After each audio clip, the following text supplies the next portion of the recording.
She thought 4 years and 3,000 miles were enough to bury the truth.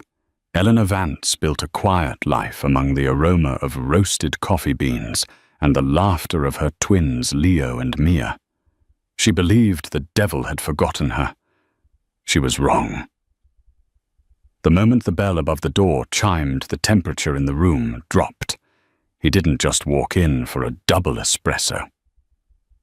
Lorenzo Moretti, the capo of the New York underworld, walked in and stared straight into the eyes of 2 children who wore his face.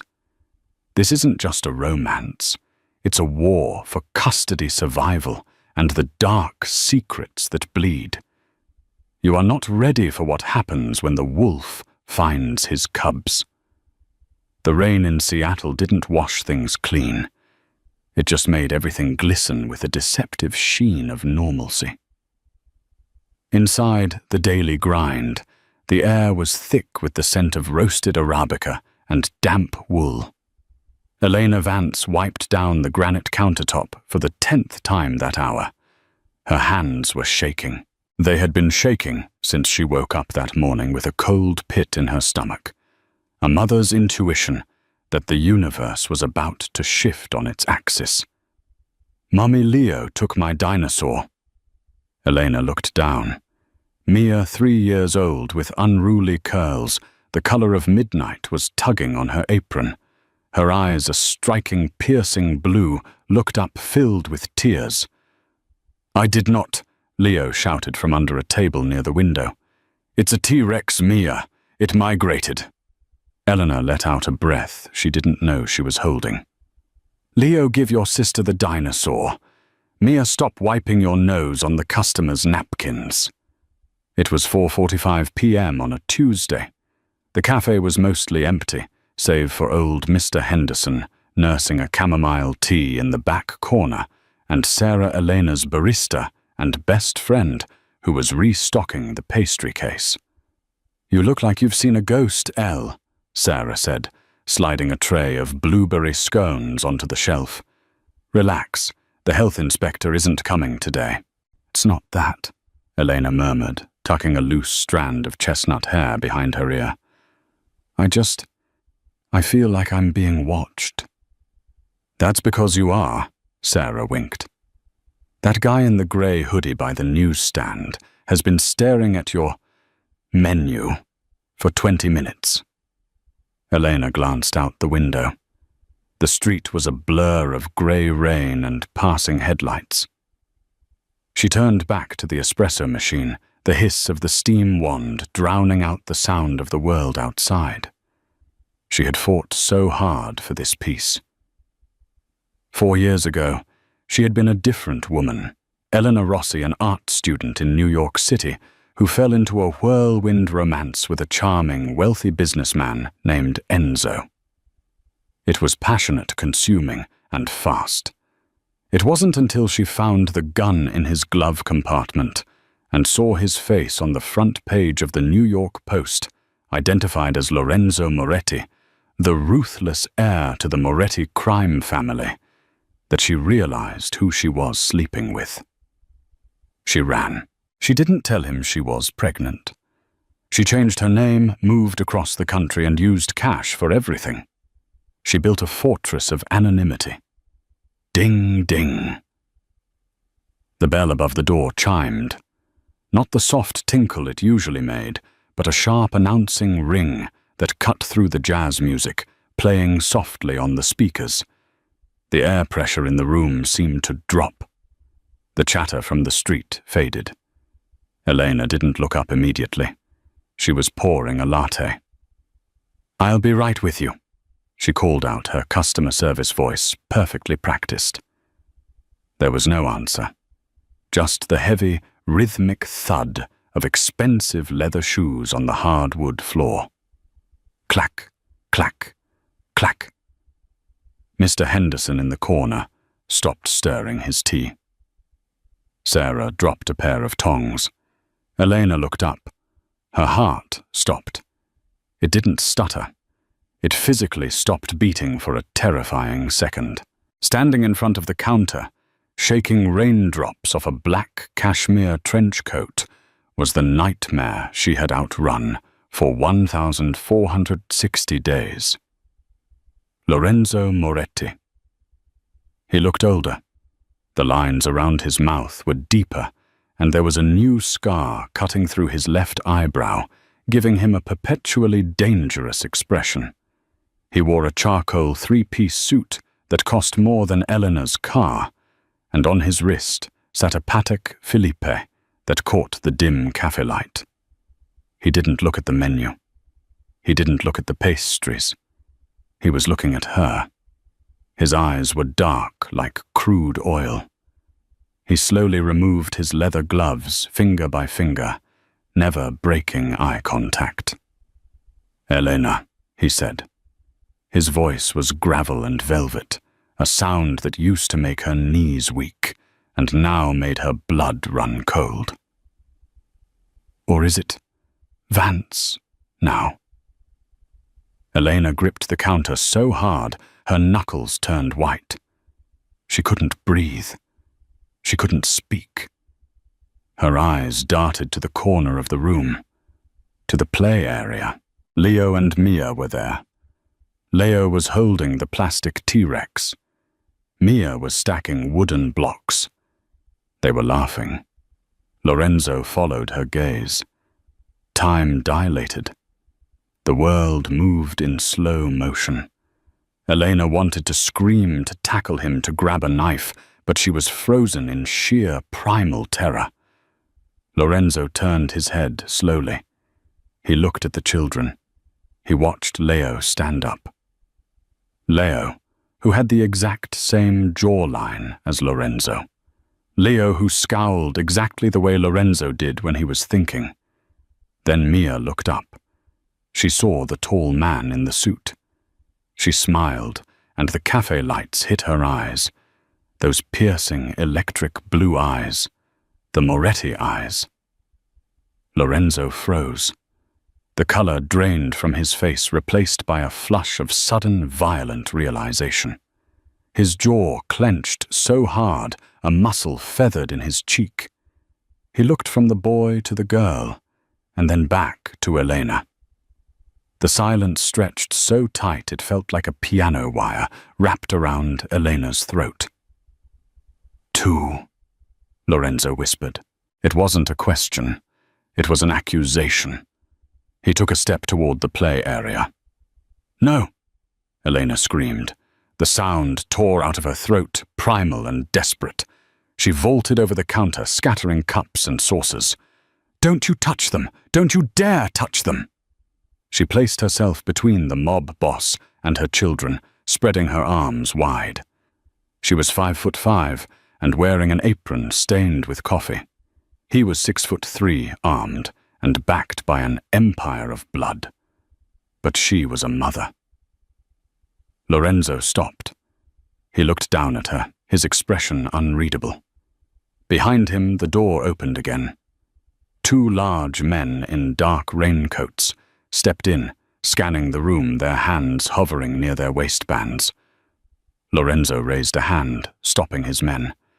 He looked at Elena, and for the first time in 4 years, she saw something other than cold calculation in his eyes.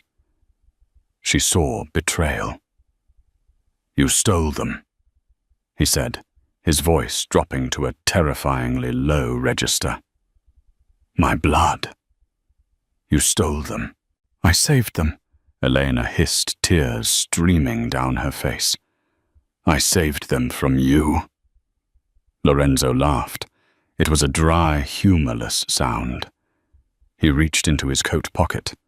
Sarah gasped and ducked behind the counter. But Lorenzo didn't pull out a gun. He pulled out a phone. He tapped the screen once and held it to his ear. "Bring the car around," he said, his eyes never leaving Elena's, "and call the pilot. We're not going back to New York alone." "You are not taking them anywhere," Elena said, her voice shaking, but her stance firm. "I will scream. I will call the police. There are cameras here, Lorenzo." Lorenzo pocketed his phone and stepped closer, invading her personal space. He smelled of rain, expensive cologne, and gunpowder. "The police!" he scoffed. "Eleanor, who do you think owns the precinct in this district? Do you think a badge stops me? I own the judges. I own the senators. And now it seems I own this cafe." He signaled to one of his men, a giant with a shaved head. "Luca, lock the front door. Flip the sign to closed." "Yes, Don Moretti." Luca grunted, moving efficiently. The lock clicked with a sound of finality. Mr. Henderson, shaking in the corner, tried to stand up. "Now see here, young man." "Sit down, old man," Lorenzo said without looking at him. "Finish your tea. You leave when I say you leave." Leo, sensing the tension, started to cry. Mia dropped her blocks and ran to cling to Elena's leg. "Mummy, who is the bad man?" The words hit Lorenzo like a physical blow. The bad man. He crouched down. It was a graceful movement for a man of his size. He was now eye level with Mia. Elena tried to pull her daughter back, but Mia, curious and brave, peeked out from behind Elena's leg. "I'm not a bad man, little one," Lorenzo said, his voice softening in a way Elena had never heard before. He reached out a hand. On his pinky ring was the Moretti family crest, a wolf holding a dagger. "Don't talk to her," Elena warned. Lorenzo ignored her. "I'm your father." The truth hung in the air, heavy and suffocating. "You're dead," Leo said suddenly. He stepped forward, his little chin jutting out. "Mummy said our daddy was a pilot, and he died in the clouds." Lorenzo slowly stood up and looked at Elena. The betrayal in his eyes hardened into fury. A pilot. Dead in the clouds. He stepped closer, backing her against the espresso machine. The heat from the boiler radiated against her back. "I had to tell them something," she whispered. "You deprived me of 4 years," Lorenzo snarled. "I mourned you, Elena. Did you know that when I found your apartment empty, I thought the Russians had taken you? I tore apart the city. I killed men just on the suspicion that they touched you. And all this time, you were here, serving lattes and lying to my children." "I didn't want them to grow up with a target on their backs," Elena shouted. "I didn't want my son to learn how to hold a gun before he learned to hold a pencil. I didn't want my daughter to be a pawn in a marriage alliance." "So you decided to play God," Lorenzo said coldly. He turned to Luca. "Check the back exit. Make sure we're secure. No one comes in. No one goes out." "Lorenzo, please," Elena begged, realizing the power dynamic had shifted entirely. "Just leave. Go back to New York. You have your life. I have mine. They are happy here. They are safe." "Safe," Lorenzo laughed bitterly. He walked over to the window and pointed to the street. "You think you're safe? Do you see that black sedan parked 3 cars down the Ford?" Elena squinted. There was a nondescript black car idling there. "That's not my detail," Lorenzo said. "That's the Bratva, the Russians. They've been tracking me for weeks. And because I came here because I found you, now they've found you too." Elena felt the blood drain from her face. "What?" "You led me to them," Lorenzo said, adjusting his cuffs. "Or I led them to you. It doesn't matter now. The secrecy is over, Elena. You think I'm the monster. I'm the only thing standing between these kids and a shallow grave." Suddenly, the glass of the front window shattered. Crash! A bullet whizzed through the cafe, embedding itself in the menu board, right next to Elena's head. Chalk dust exploded into the air. "Get down!" Lorenzo roared. He didn't dive for cover himself. He dove for the children. He scooped Leo and Mia up in his arms, shielding them with his own body as he threw them behind the heavy oak counter. Elena hit the floor glass, raining down around her. Sarah was screaming. Another shot rang out, shattering the pastry case. Scones and glass exploded. "Luca returns fire," Lorenzo barked, pulling a silver Jericho 941 pistol from his shoulder holster with a speed that blurred the eye. Luca was already at the window, firing blindly into the street. The deafening cracks of gunfire filled the small cafe. Lorenzo looked at Elena. He was crouched over the twins, his expensive suit covered in floor dust and glass shards. Leo was crying, terrified. Mia was silent, eyes wide. "You wanted drama, Elena," Lorenzo shouted over the gunfire. "You wanted a quiet life. Well, welcome back to the family." He checked the magazine of his gun and looked at her with a grim determination. "If we get out of this alive," he growled, "you are never leaving my sight again." Eleanor looked at her children huddled under the biological father they had just met, amidst a hail of bullets. The quiet life was over. The lie was dead. The war had just begun. The cafe, once a sanctuary of warmth and jazz, had transformed into a war zone. The smell of roasted coffee was replaced by the acrid stench of cordite and drywall dust. "Move!" Lorenzo commanded, his voice cutting through the ringing in Eleanor's ears. He didn't wait for her to agree. He grabbed Leo, tucking the boy against his chest like a football, his large hand shielding the boy's head. With his other hand, he grabbed Elena's arm, his grip bruisingly tight. Elena scooped up Mia, who was screaming, her small face buried in Elena's neck. "Luca cover fire," Lorenzo barked. Luca, the giant bald enforcer, stood by the shattered window, firing a submachine gun he had pulled from under his raincoat. The deafening rat-tat-tat made the floorboards vibrate. "Go, boss, I'll hold the alley," Luca shouted. Lorenzo dragged Elena toward the back of the cafe, past the terrified Mr. Henderson, who was cowering under a table. Lorenzo paused for a fraction of a second, his eyes scanning the old man.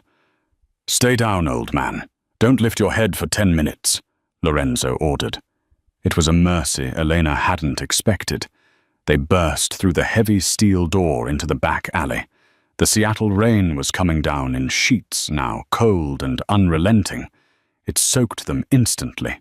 The alley was dark, illuminated only by the flickering yellow light of a distant street lamp and the headlights of a massive black Cadillac Escalade that screeched to a halt at the alley's mouth. "Get in!" Lorenzo roared, shoving Elena and Mia toward the back door of the SUV. As Elena scrambled inside, sliding across the leather seats, a figure stepped out from behind a dumpster. A man in a tracksuit, holding a sawed-off shotgun. "Moretti!" the assassin screamed. Elena froze.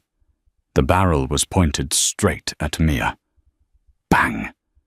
The assassin dropped before he could pull the trigger. Elena whipped her head around.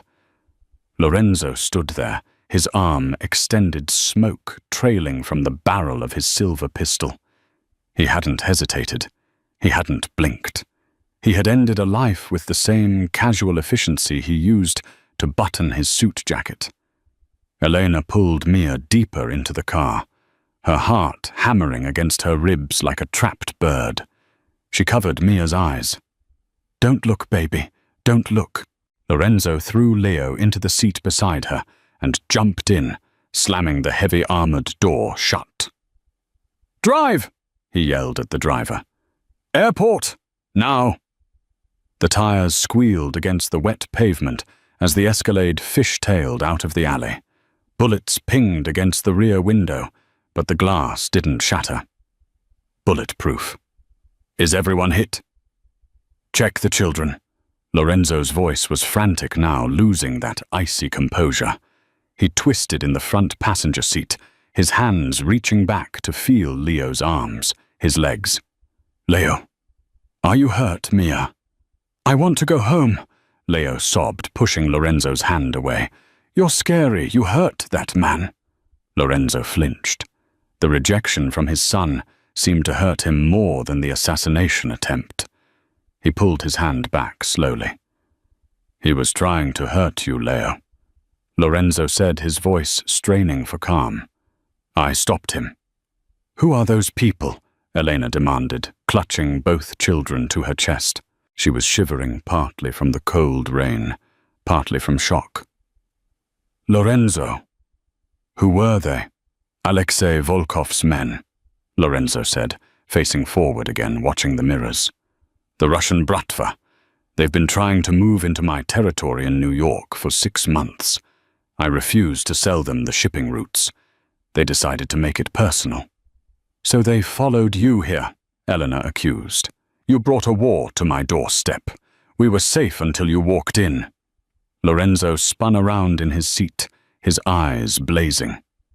"Safe? You think you were safe working a cash register with no security detail? If I could find you, Elena Volkov could find you.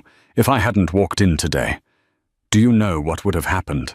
That assassin in the alley wouldn't have been stopped. He would have walked into your cafe, put a gun to your head, and asked where I was. And when you couldn't tell him, he would have burned the place down with you inside." Elena fell silent. The horror of his words sank in. As much as she hated to admit it, he was right. The timing was too precise. The Russians were already there. "Where are we going?" she asked, her voice small. "The airstrip," Lorenzo said. "My jet is waiting. We are going to a safe house. A real one, not a coffee shop with a glass front."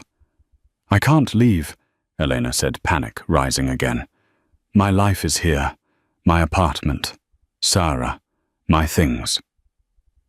"Your apartment is likely already compromised," Lorenzo cut her off. "Sarah will be compensated and protected. I'll make the call. As for your things, I will buy you new things. Better things." "I don't want your money, Lorenzo." "Good. Because right now all you have is my protection." He looked at the twins who were huddled together, eyes wide with trauma. "And that is the only thing keeping them breathing." The car swerved violently onto the highway on-ramp. Lorenzo pulled out his phone again. "Prepare the medical kit," he said into the phone, "and get the pediatrician on the line. I want them checked the second we land." He hung up and looked at Elena in the rearview mirror. Their eyes met a clash of anger, fear, and a lingering, unresolved history that 4 years hadn't erased. "You have a lot of explaining to do, Elena," he muttered, "and it's a long flight to Sicily." "Sicily?" Elena gasped. "I thought we were going to New York." "New York is a battlefield right now," Lorenzo said darkly. "We go to the ancestral home, the fortress, where the walls are stone and the guards are family. We go to Sicily." The flight had been a blur of tension. The private jet, it was a flying palace, complete with a bedroom and a conference area, but to Elena it felt like a prison cell at 40,000 feet. The twins, exhausted by the adrenaline crash, had fallen asleep in the plush leather seats covered in cashmere blankets that bore the Moretti crest. They landed in Palermo just as the sun was rising over the Mediterranean, painting the sky in hues of violent orange and blood red. A convoy of 3 armored SUVs was waiting on the tarmac. The drive to the safe house took them winding through the rugged hills of the Sicilian countryside, past olive groves and ancient ruins. The safe house was not a house. It was a castello, a 17th-century fortress perched on a cliff overlooking the sea, surrounded by high stone walls and patrolled by men carrying assault rifles. "Welcome home," Lorenzo said dryly, as the iron gates groaned open. Elena looked out the window. "This isn't a home. It's a compound." "It's impregnable," Lorenzo corrected. They were ushered inside. The interior was a jarring mix of historic grandeur and modern lethality. Renaissance paintings hung on the walls above state-of-the-art security monitors. The floors were marble, cold, and hard. "Take the children to the East Wing," Lorenzo ordered a waiting nanny, a stern-looking Italian woman named Maria. "Bath food bed. Do not leave their side." "No." Elena stepped in, grabbing Mia's hand. "They stay with me. They need rest, Elena, and you and I need to talk. Alone." Lorenzo's voice brooked no argument. "Mummy." Leo looked up, sleepy and confused. "It's okay, Leo," Elena said, trying to keep her voice steady. "Go with the nice lady. I'll be there in a minute. I just need to talk to your father." The word felt foreign on her tongue. As the children were led away, the heavy oak doors of the main study closed, leaving Elena and Lorenzo alone in the vast room. A fire crackled in the hearth, casting long, dancing shadows. Lorenzo walked to a crystal decanter and poured 2 glasses of amber liquid. He downed one in a single swallow and held the other out to Elena. "Drink," he said. "You look like you're going to shatter." Elena ignored the drink. She stood in the center of the room, arms crossed, hugging herself. "Why are you doing this, Lorenzo? You saw them. You saved them. Thank you. Now let us go. You can hire security for us in Seattle. We don't need to be here." "Let you go." Lorenzo slammed the glass down on the mahogany desk. The sound echoed like a gunshot. "You kept my children's secret for 4 years. You stole their heritage. You stole my right to be a father." "I stole them from a life of violence," Elena screamed back, the dam finally breaking. "I didn't leave because I stopped loving you, Lorenzo. I left because I loved them more. I found the gun, Lorenzo. I found the bloody shirt in the laundry. I saw the news reports. I knew that if I stayed one day, I'd get a call that you were dead. Or worse, one day, they would be used against you. And look where we are." Lorenzo gestured around the room. "They are here anyway. But because of you, they don't know me." Leo looked at me like I was a monster. "You are a monster," Elena whispered, tears stinging her eyes. "You killed a man in front of them today. I killed a man who was going to kill you." Lorenzo walked around the desk, closing the distance between them. His eyes were dark, swirling with a tempest of emotion. "I am the capo. I am the wolf. Yes, but I am also a man who would burn the world to ash to keep his family warm. You didn't give me the chance to choose them." He stopped inches from her. She could feel the heat radiating off him. He reached out his hand, hovering near her cheek, but he didn't touch her. "I would have quit," he said softly. The room went silent. The fire popped. Elena looked up, stunned. "What if you had told who? Me?" "Lorenzo," said his voice, rough with regret. "If you had come to me 4 years ago and said, 'Enzo, I am pregnant, and I cannot raise a child in this life,' I would have walked away. I would have handed the keys to my brother Dante. I would have moved to the countryside. I would have been Enzo for you." Elena felt the breath leave her lungs. You're lying."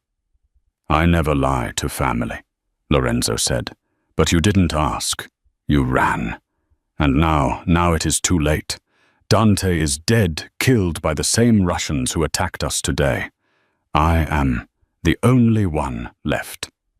I cannot leave the throne now, or the family dies. I am trapped, Elena. And because of your secret now, the twins are trapped with me." He turned away, looking into the fire. "The Russians know about them now. Volkov knows I have heirs. If I send you away, they will snatch you within 48 hours to use as leverage against me. You are stuck here, in this cage of gold." Elena sank into a leather armchair. The weight of his words crushed her. She had tried to run from destiny, only to circle back to the very center of the maze. "So what now?" she asked, her voice trembling. Lorenzo turned back to her. The vulnerability was gone, replaced by the iron mask of the Don. "Now," he said, "we play the part. To the outside world and to the family we are reunited. You are my wife in everything but paper.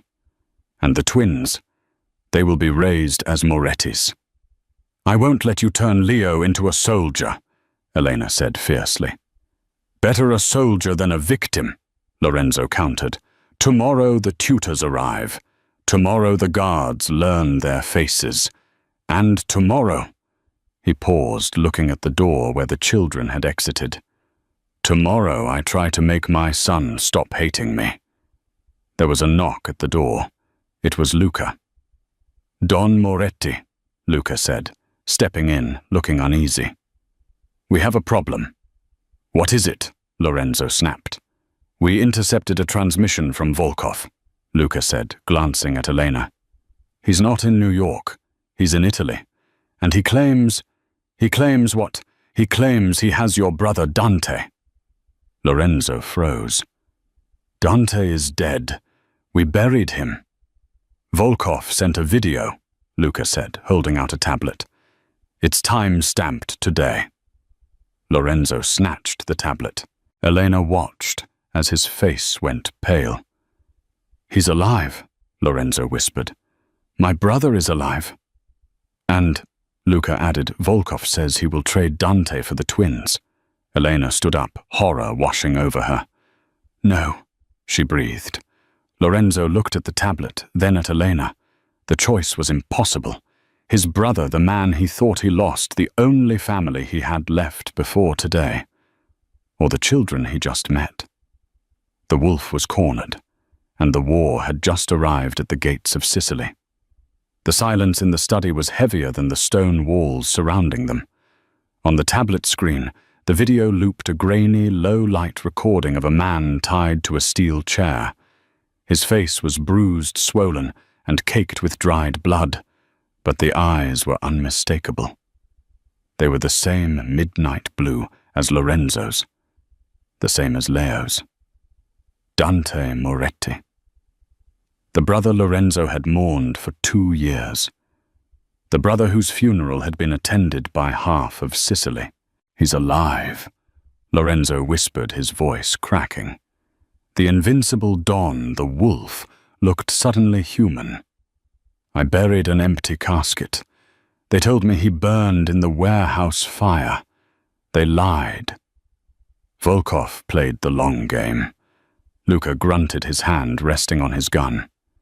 "He kept Dante alive as an insurance policy. He knew one day you would have something he wanted more than territory." "The children," Elena said, her voice trembling with a mix of fear and fury. She stepped forward, placing herself between Lorenzo and the tablet. "Lorenzo, look at me." Lorenzo didn't move. His eyes were glued to the image of his suffering brother. "Lorenzo." Elena grabbed his face, forcing him to look at her. "You are not considering this. Tell me you are not considering trading our children for a ghost." Lorenzo pulled away, pacing the room like a cool animal. He ran a hand through his hair. "He is not a ghost, Elena. He is my flesh and blood. He is the one who took the bullet for me in 21. He is the reason I am alive to even have children." "And they are innocent," Elena screamed. "They are 3 years old. They don't know about territories or vendettas or debts of honor. You cannot trade them like poker chips." "I know that," Lorenzo roared back, sweeping the crystal decanter off the desk. It shattered against the fireplace, the alcohol hissing as it hit the flames. "Do not lecture me on family, Elena. You hid them from me." He braced his hands against the mantelpiece, breathing heavily. "Volkov has given us 24 hours. The exchange is set for midnight tomorrow. an abandoned shipyard in Palermo. So what is the plan? Eleanor asked, her voice steeling. She wiped her tears. Panic would not save her children. Only strategy would. Lorenzo turned around. The firelight cast deep shadows on his face, highlighting the ruthless angles of his jaw. We do not trade. We take. We, Elena asked. I go to the exchange. Lorenzo outlined his mind, shifting into tactical mode. I agree to the terms. I bring 2 decoys dolls in the back of the car. When Volkov brings Dante out, my snipers take the shot. We extract Dante, we kill Volkov, and we end this war. And the children. They stay here, Lorenzo said. In the vault. It's a panic room in the cellar. Steel walls, independent oxygen supply. Luca will stay with you. 10 of my best men will guard the perimeter. It is the safest place on Earth. Elena looked at him, searching for any doubt in his eyes. She found none. Just the cold, hard resolve of a man used to winning impossible odds.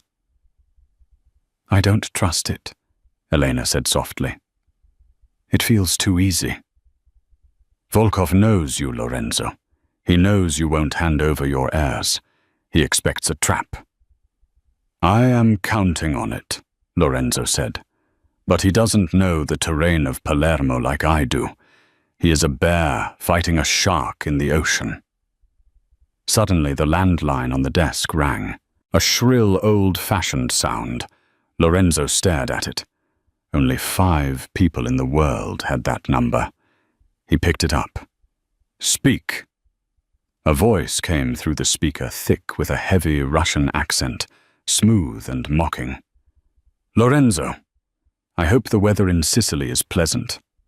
Volkov, Lorenzo spat. I see you received my proof of life. Volkov purred. Your brother looks thirsty. He has been asking for you. If you touch him again, Lorenzo said, his voice dropping to a whisper, I will peel the skin from your bones. So dramatic. The wolf always howls. Volkov laughed. The deal stands. Tomorrow, midnight. 2 children for 1 brother. And Lorenzo, do not try to be a hero. If I see a sniper, if I smell a trap. Dante dies. And then I come for the Café girl. The line went dead. Lorenzo slammed the phone down so hard the plastic cracked. He knows I'm here. Elena realized a chill running down her spine. He knows everything. He knows nothing, Lorenzo said, buttoning his suit jacket. He is fishing. He wants us afraid.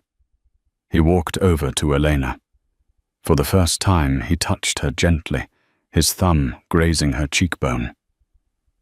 I will not let him take them, Elena, and I will not let him keep Dante. I swear this on my life. Just come back, Elena whispered, leaning into his touch despite herself. Don't leave me alone in this castle. I always come back, Lorenzo said. But as he walked out of the study to rally his men, Eleanor couldn't shake the feeling that the impregnable walls of the Castello were actually the walls of a tomb. The next 24 hours were a blur of weapon checks, satellite maps, and silence. By 11:00 p.m. the following night, the castle was in lockdown. Lorenzo stood in the courtyard, dressed in tactical black gear, a stark contrast to his usual tailored suits. He looked like a shadow. Luca, Lorenzo said, gripping the shoulder of his massive enforcer. You are the last line of defense. If anything happens, you seal the vault. You do not open it until you hear my voice. Code. On my life, boss. Luca nodded solemnly. Lorenzo turned to Elena. She was holding a sleeping Mia, while Leo clutched her leg. They stood in the heavy doorway of the keep. Go, Elena said, her face pale but determined. "Get your brother." Lorenzo nodded once, then turned and climbed into the armored SUV. The convoy of 5 vehicles roared to life and sped out of the gates, disappearing into the dark Sicilian night. Elena watched the taillights fade. The heavy iron gates clanged shut. The electronic locks engaged with a heavy thud. "Come, Signora," Luca said gently. "We go to the vault now." Elena followed him down the winding stone stairs into the belly of the castle. The air grew cooler. The vault was impressive, a room lined with monitors stocked with food and protected by a door that looked like it belonged on a bank. Luca ushered them in, but remained outside. "I will stand guard at the door.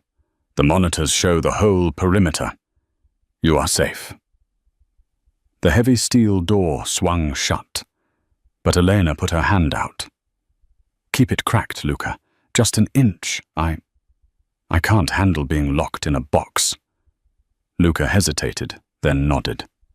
"As you wish, but stay away from the opening." Elena settled the children on a cot in the corner. She watched the monitors. They cycled through various camera feeds, the front gate, the courtyard, the sea cliffs, the hallways. Everything was quiet. Green night vision static. Time dragged. 11:30 p.m. 11:45 p.m. Elena paced. She checked her watch. Lorenzo would be arriving at the shipyard now. Suddenly on monitor 4, the view of the west wall, the side facing the steep cliffs, the screen flickered. Elena stopped pacing. She leaned in. The screen flickered again, and then went black. No signal. "Luca," Elena called out softly. "I saw it." Luca's voice came from the hallway. "Probably the wind. The sensors are sensitive." Then monitor 5 went black. Then monitor 6. One by one, the cameras were dying. Not randomly, systematically. Someone was cutting the feeds moving from the perimeter inward. "Luca, close the door," Elena hissed, rushing to grab the twins. But before Luca could shove the heavy steel door shut, a sound echoed through the hallway. A silenced thwip, thwip. Elena heard a grunt, and then the heavy sound of a body hitting the floor. "Luca!" she screamed. Silence. Then slow footsteps. Click, click, click. Elena scrambled back, shoving the twins behind a metal supply rack. She looked around frantically for a weapon, a fire extinguisher. She grabbed it. The door to the vault was pushed open. It wasn't Volkov. It wasn't a Russian soldier. It was Maria, the nanny. The stern Italian woman who had bathed the children, who had fed them soup, stood in the doorway. She wasn't wearing her apron. She was wearing a tactical vest and holding a pistol with a silencer. "Maria." Elena breathed, her mind unable to process the betrayal. "What are you doing?" "I'm sorry, Elena," Maria said, her face expressionless. "But Volkov pays better, and he promised my son would be released from prison in Moscow. You shut down the cameras." "I opened the service gate," Maria corrected. "The Russians are inside. They didn't need to siege the castle. I gave them the key." "You monster!" Elena snarled, hefting the fire extinguisher. "I trusted you with my children." "Put it down," Maria commanded, raising the gun. "Do not make me kill you. Volkov only wants the twins. You are expendable." From the dark hallway behind Maria, shadows emerged. 4 men in black combat gear, wearing balaclavas. The Russians. They swarmed into the room. Elena swung the extinguisher with all her might, catching the first man in the shoulder. He grunted and shoved her back. She crashed into the supply rack, metal shelving raining down on her. "Mommy!" Leo screamed, trying to run to her. "Grab them!" one of the Russians barked. "No!" Elena lunged for Leo's ankle, but a boot kicked her hard in the ribs. Pain exploded in her chest. She gasped, unable to breathe. She watched, helpless, as rough hands grabbed Leo and Mia.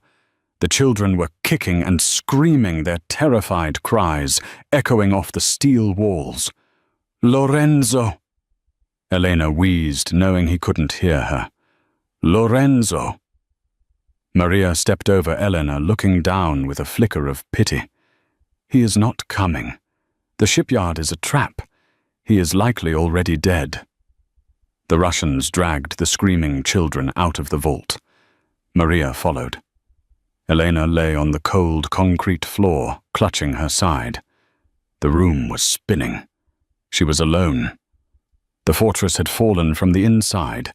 She dragged herself up, using the rack for support. Every breath was a knife in her lungs. She looked at the one monitor still working the courtyard camera. She saw the black figures running toward the waiting SUVs. She saw them throw 2 small bundles into the back seat. The taillights flared red. They were taking them.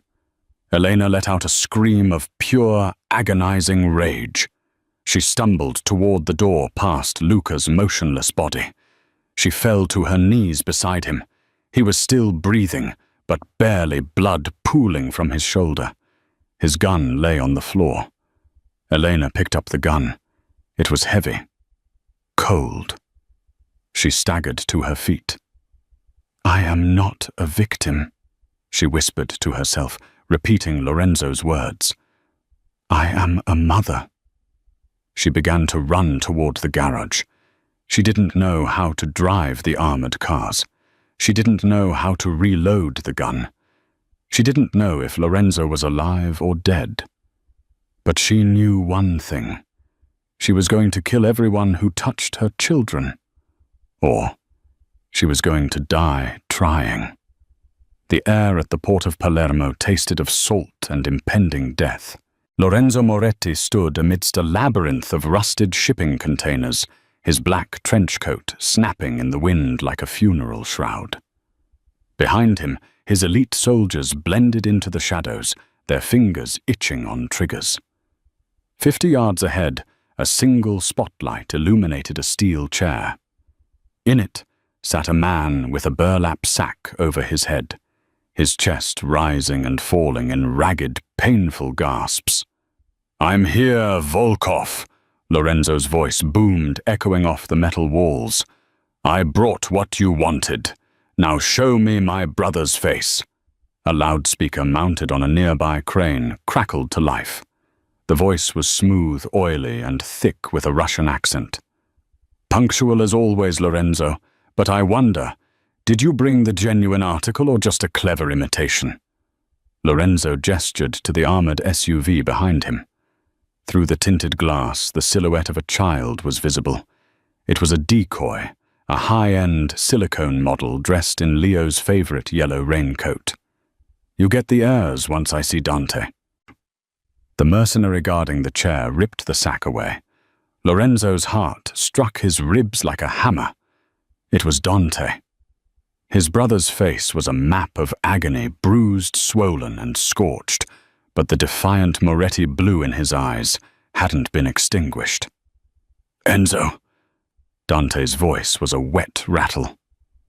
"Don't. It's a trap." Suddenly, the large LED monitor on a neighboring container hummed to life. Lorenzo's blood turned to ice. It wasn't a static image. It was a live feed from the interior of his impregnable castle. He saw the vault door standing wide open.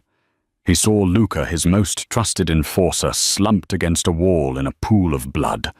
And he saw the twins being led away by Maria the nanny. "While you were playing the hero for a ghost," Volkov's voice mocked, "I was collecting the future of the Moretti line." The nanny was surprisingly affordable, Lorenzo. I will peel the skin from your body." Lorenzo roared, his composure shattering into a primal animalistic rage. "Kill them," Volkov commanded. The shipyard erupted.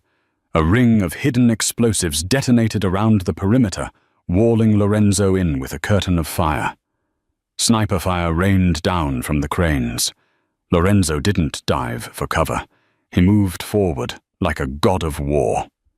With a pistol in each hand, he became a whirlwind of lethal precision.